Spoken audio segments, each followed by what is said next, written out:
Good afternoon, colleagues, and welcome to today's webinar on NCFE's approach to COVID-19 adaptations.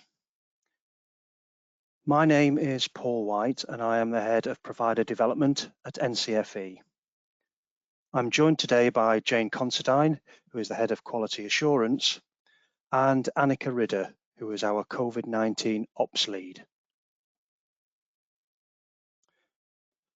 The purpose of today's session is to share with you the approach we will be adopting to the adaptations of our assessments as a result of the COVID-19 pandemic and the associated restrictions. The aims for this session are to set the scene in terms of the external environment and the extended extraordinary regulatory framework, the EERF. We'll set out how we have approached our response to the EERF. We'll summarise our current assessment approach and the changes we are proposing. I'll be highlighting the key policy changes and direct you to accompanying documentation. We intend to signpost you to further support you can get from NCFE CACHE. Finally, we aim to answer some key questions that centres have already started to ask us. All of the links to the key documents on the webinar will be circulated in a post-webinar email, which you will be sent to the email address you registered with today. Let's first then turn to the external environment and the context of today's session.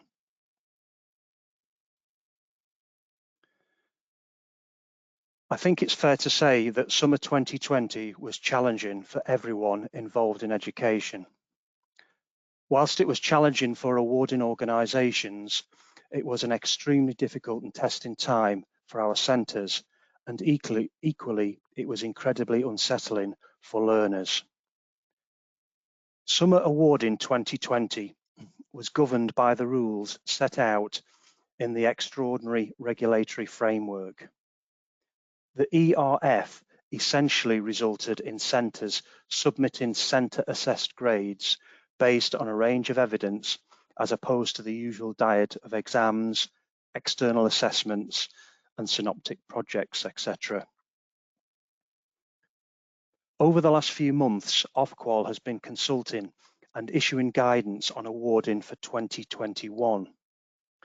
This has resulted in the introduction of the extended extraordinary regulatory framework, the EERF. Some of the key points to take from the EERF are that the government's expectation is that assessments should take place in the academic year 2020-2021. Where assessments and qualifications cannot progress as they normally would, awarding organisations must consider adapting their assessments and qualifications.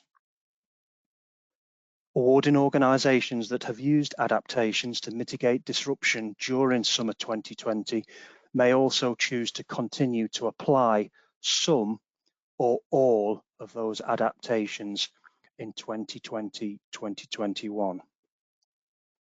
The extended ERF gives a permissive approach to adaptation of qualifications and assessments. This means we are not required to make adaptations if it is not necessary or appropriate for us to do so.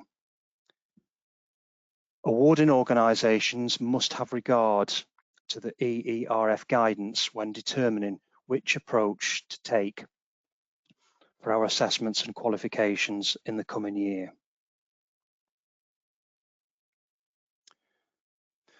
The Association of Colleges, the Association of Employers and Learning Providers, HOLEX, the Federation of Awarding Bodies, the Joint Committee on Qualifications and Ofqual have committed to work together, convening a working group to agree how centre-facing communications can be streamlined over the current academic year. As a first step, they have jointly agreed that by the 23rd of October, awarding organisations will have started to communicate to centres their planned approach to any adaptations to their qualifications for 2021. This is to assist in mitigating disruption to teaching, learning and assessments so that as far as possible, learners have the opportunity to receive fair results in 2020-2021 and are not disadvantaged by the longer-term impacts of the pandemic. NCFE published our blueprint and accompanying advice last Friday under this agreed approach. We are delivering this webinar today as an additional resource to summarise the key elements of our approach. Through the joint statement, the Working Party are strongly encouraging awarding organisations to keep their centres fully informed as plans develop, and the group will coordinate milestones and communications and address issues arising through the year. NCFE have produced a blueprint which set out in a clear and accessible way what our approach is to adaptations. We have chosen to apply the approach based on the different types of assessment methods in our qualification portfolio. This should ensure that our adaptations are applied fairly, consistently and transparently across the board. Over the next 20 minutes or so, we'll set out what changes we are proposing across 12 discrete assessment groups. The first assessment method we are going to look at then is internal assessment, where only the knowledge component is assessed. Currently, this is assessed through a portfolio of evidence.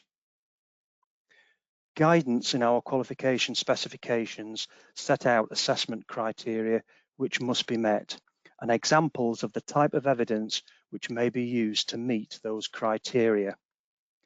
It is already the case that other forms of evidence, i.e. those not specifically listed in our guidance, may be used if they meet assessment criteria and can be internally and externally quality assured. Looking then at our proposed approach for this assessment type, all relevant qualification content must still be delivered and the assessment criteria must be met. We believe that the flexibilities which centres already have with respect to the types of evidence they may use to meet assessment criteria are sufficient to meet COVID-19 related risks. We would encourage centres to consider how they might use alternative and/or digital solutions to gather and store evidence, including, for example, centre short response or multi-choice tests, professional discussion recordings, annotated learning plans, or photos and videos. You can find further advice and guidance on the preparation of portfolios by accessing the NCFE Guide to Designing and Creating Learner Portfolios of Evidence for Assessment. We will also continue to offer remote EQA reviews, and further guidance on how to prepare for this can be found in the links page at the end of the webinar.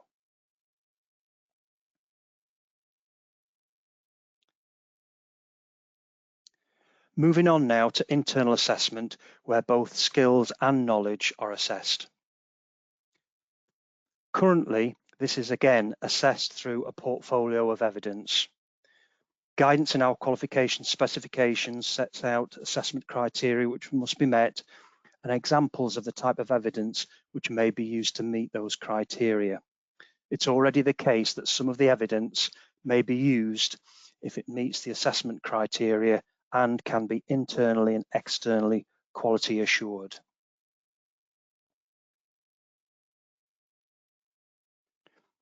In terms of the knowledge element of internal assessment, we have already discussed this in the previous Type 1 assessment. In terms of our proposed approach to skills evidence, We appreciate that to create and capture evidence for the skills aspect of these assessments, students may need to access specialist facilities or equipment.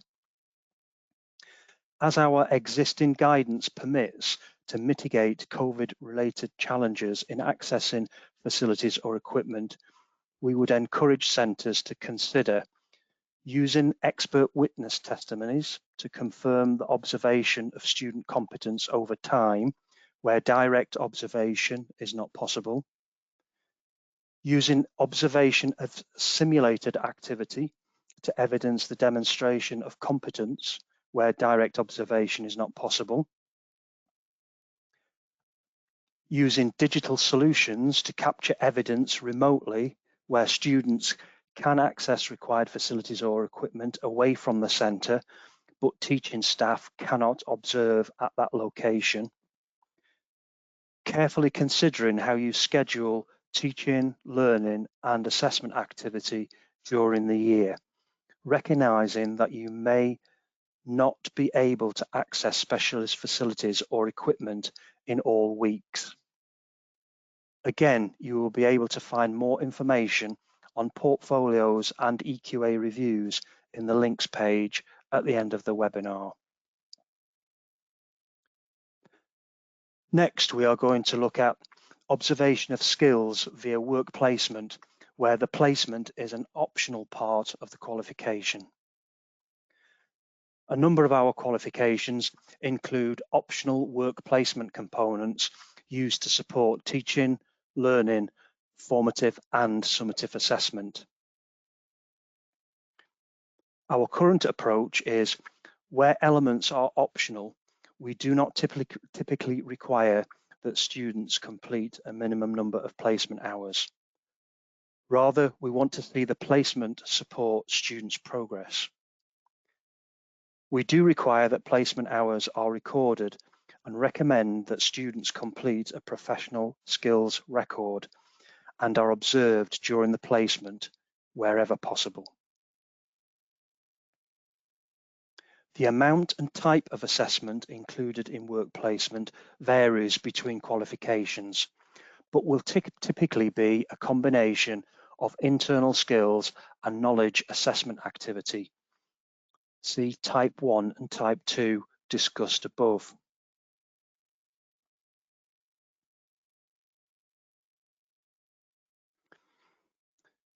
Though incredibly valuable to students' progress, optional placements do not contribute to grades. So with respect to our proposed approach, we appreciate that sourcing, supporting and assessing students on work placements may be very challenging. So we are content centres can remove optional placements from programmes during 2021 academic year and still claim certification. However, based on some sector body requirements, there may still be a requirement for students to complete a personal skills record. Where this is the case, we will confirm this on our adaptation guide, which will be available on QualHub. Assessment type 4 relates to the observation of competence via workplace or a mandatory work placement. A number of our qualifications include mandated work placement components. For example, a license to practice requirement for a given occupation, or to reflect the clear expectations of relevant industry sector partner organisations. Many of these qualifications do currently require that students complete a minimum number of placement hours, often to meet those externally set requirements. The amount and type of assessment included in work placement varies between qualifications, but will typically be a combination of internal skills and knowledge assessment activity referred to in types 1 and 2 above.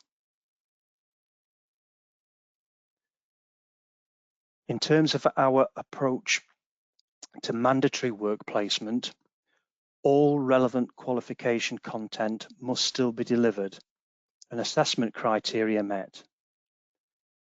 Where qualifications include work placements, which are essential to student progression, we are working with relevant partner organisations to determine the most appropriate adaptation. Once agreed, we will confirm these final adaptations along with the sector bodies and other awarding organisations that we're working with.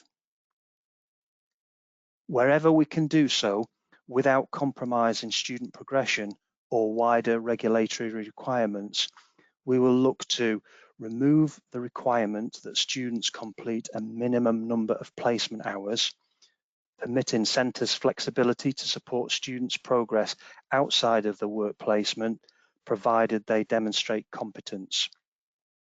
We'll also look to require that centres still record placement hours in the manner that they otherwise would for the relevant qualification. And we'll also encourage centres to use available flexibilities to capture evidence for students' portfolios or from observations as already discussed with assessment types 1 and 2. Please note, centres may only use evidence from simulated activity to meet assessment criteria where the relevant qualification specification permits it. A number of our qualifications include a multiple choice or short answer question paper, which is set by us and then completed assessments returned to us for marking. Currently, centres must pick a set date and time for these external assessments to take place, and they must be invigilated in accordance with our regulations for the conduct of external assessment. These assessments can all be sat online by demand and in some cases paper-based. We have already considered and allowed for some adaptations.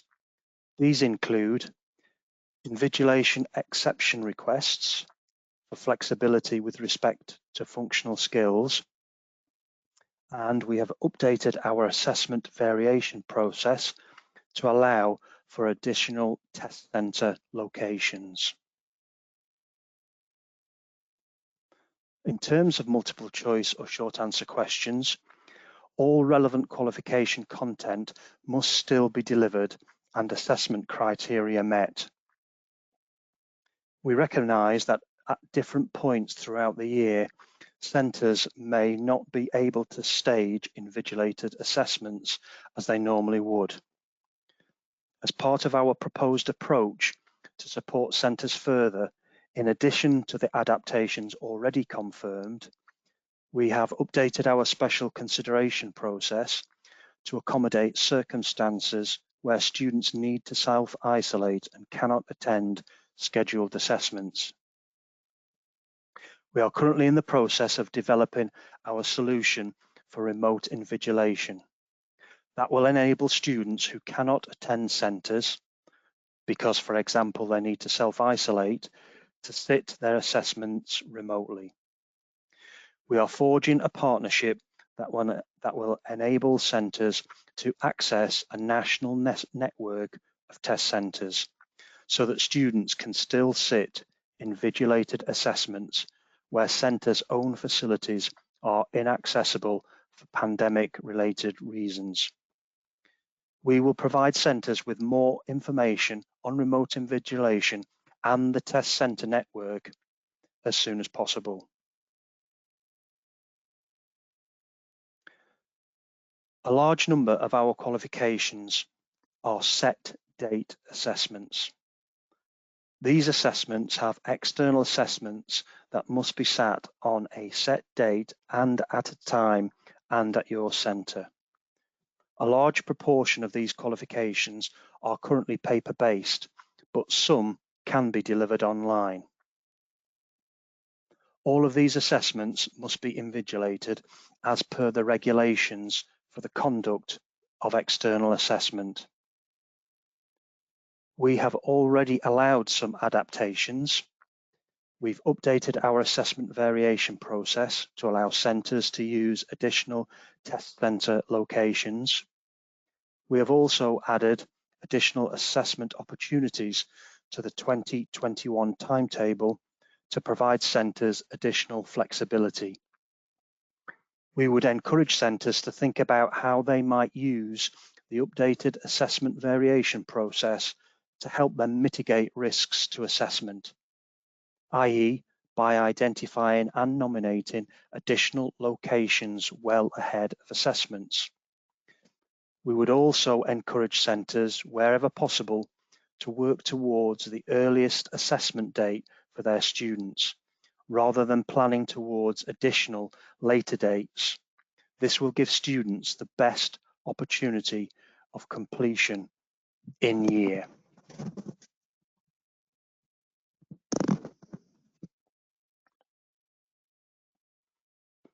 For set date assessments, all relevant qualification content must still be delivered and assessment criteria met. We recognise that at different points throughout the year, centres may not be able to stage invigilated assessments as they normally would.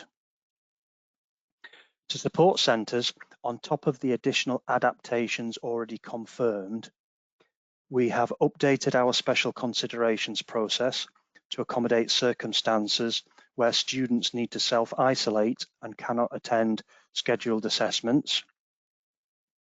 We have action in hand to deliver as many set date assessments as possible through our online assessment platform. We are currently in the process of developing our solution for remote invigilation that will enable students who cannot attend centres to sit assessments remotely.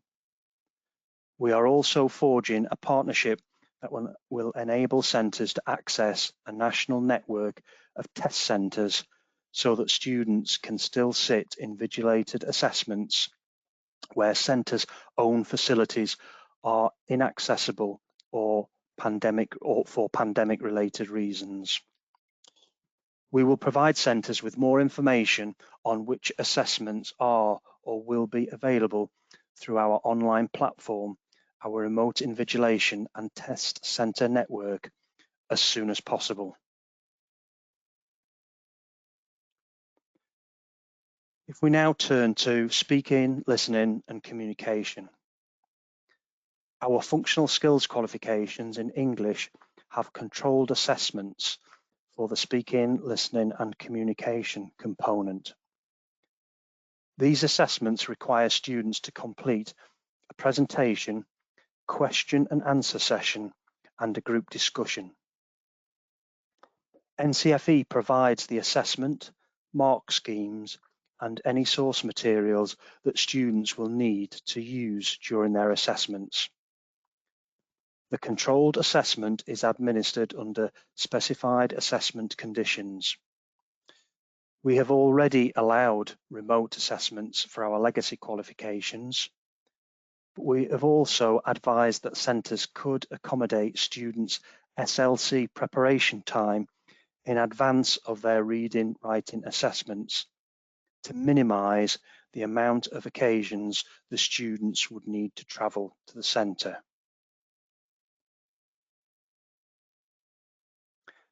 Our proposed approach in this area to support centres, we aim to continue to allow remote SLC assessments for legacy functional skills qualifications, and we will allow preparation time to be completed under supervision via video conferencing if necessary.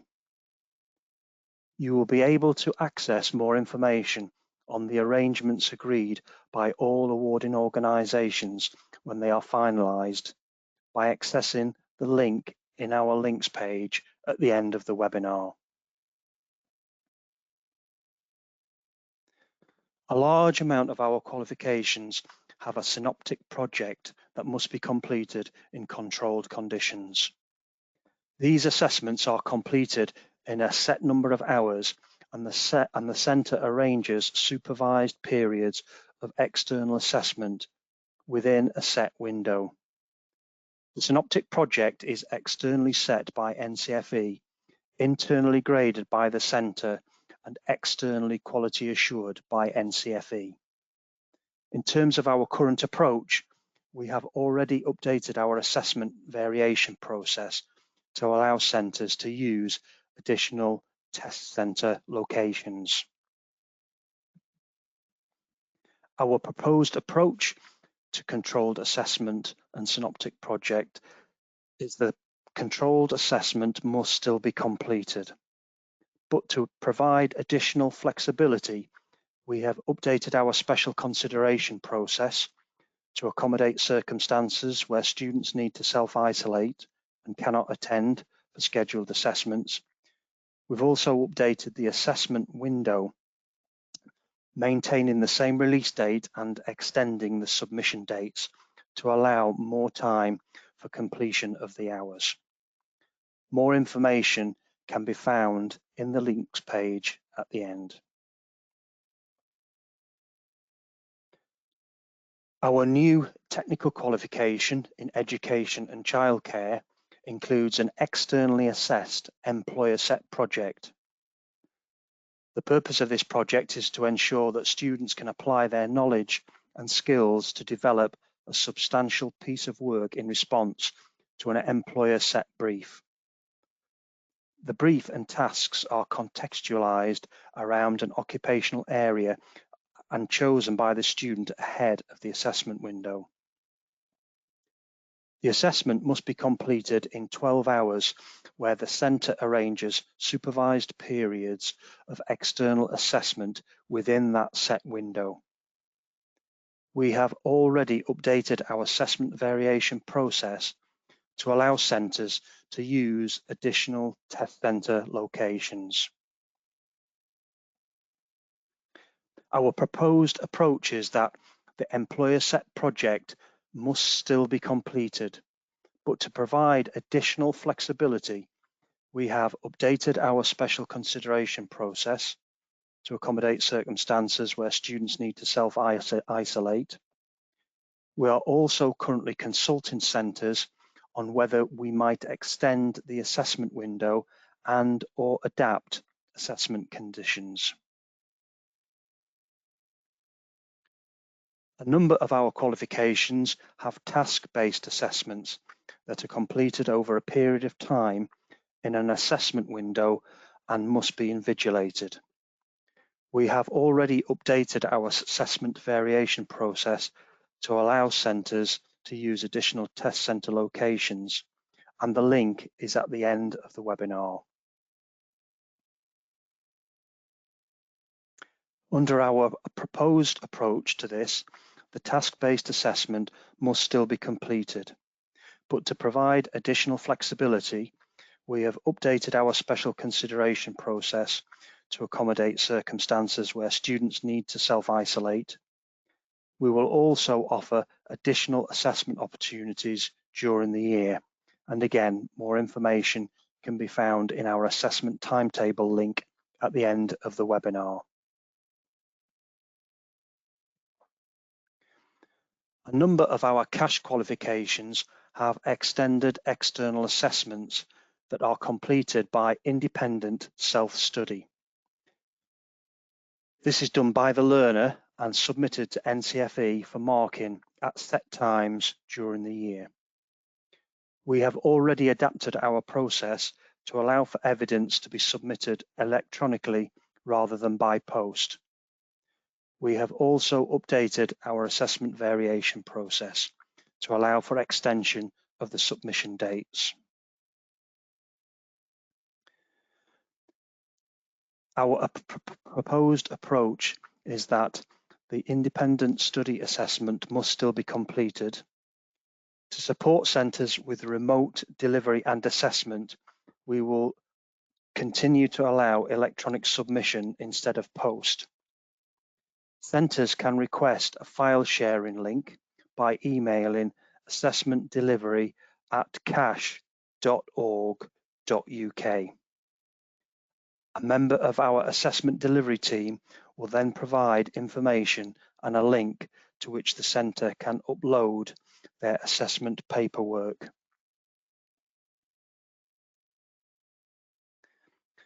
Turning now to our final assessment type, which is the Synoptic assessment and observation for our TQ in education and childcare.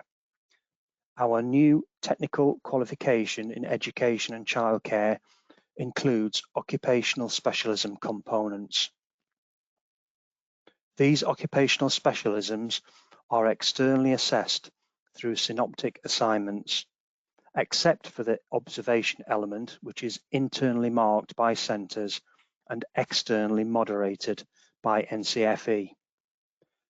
Synoptic assignments will assess the knowledge, understanding, skills and behaviours required to achieve threshold competence in the student's chosen occupational specialism. The industry placement will be used to assess skills for both occupational specialisms. We have already agreed that where the implications of the pandemic mean that it is not possible for students to complete all of the required placement hours, centres should focus on learning outcomes, including relevant skills and behaviours. We do, however, still require that placement hours are recorded. Let's look then at our proposed approach here. All relevant qualification content must still be delivered and assessment criteria met. We will continue to work with providers and monitor the situation around industry placements, and work with the Institute for Apprenticeships and Technical Education and Ofqual to consider further adaptations. Wherever we can do so without compromising student progression or wider regulatory requirements, we will look to ensure students complete a minimum of 415 placement hours, of which 100 must be guided learning hours on placement.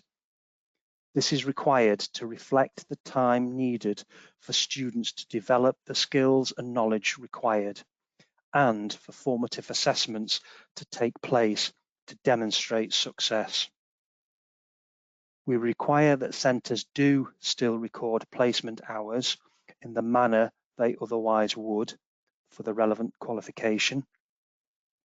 We also encourage centres to use available flexibilities and technology to capture evidence for students' portfolios or from observations.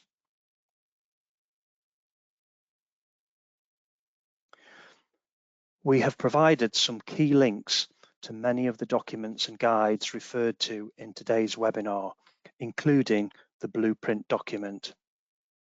All of the links to the key documents on the webinar will be circulated in a post-webinar email, which will be sent to the email address you registered with today. Now we are going to cover a few questions that we have already received from some of our centres. To help with this, I'm going to ask Jane Considine, who is our Head of Quality Assurance here at NCFE, to join me. Welcome, Jane. I hope you can hear me okay. Yes, thanks, Paul.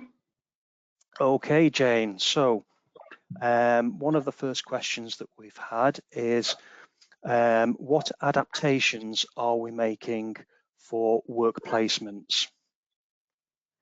Yes, no problem, Paul. That certainly does seem to be the main question that we are receiving from our centres.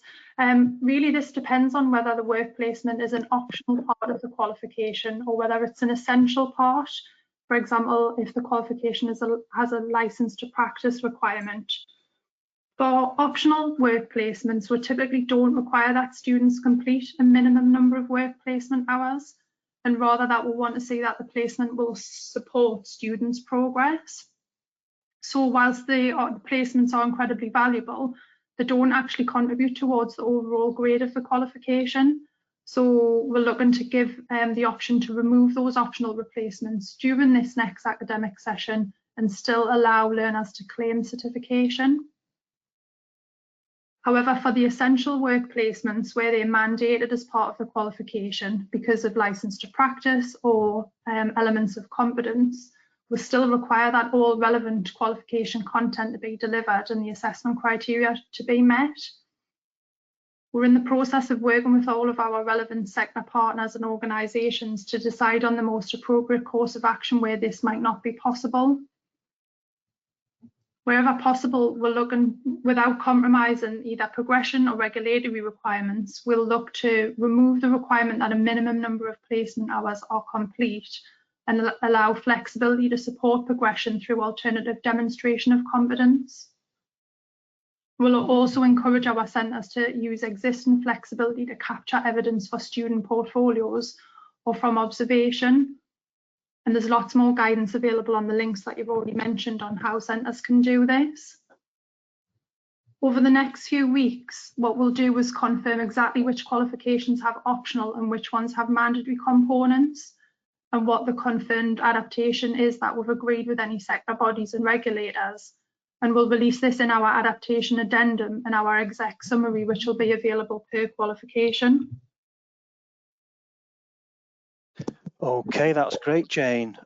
So the next question then is, what do we do if we cannot find an employer offering work placements for qualifications with a mandatory work placement element?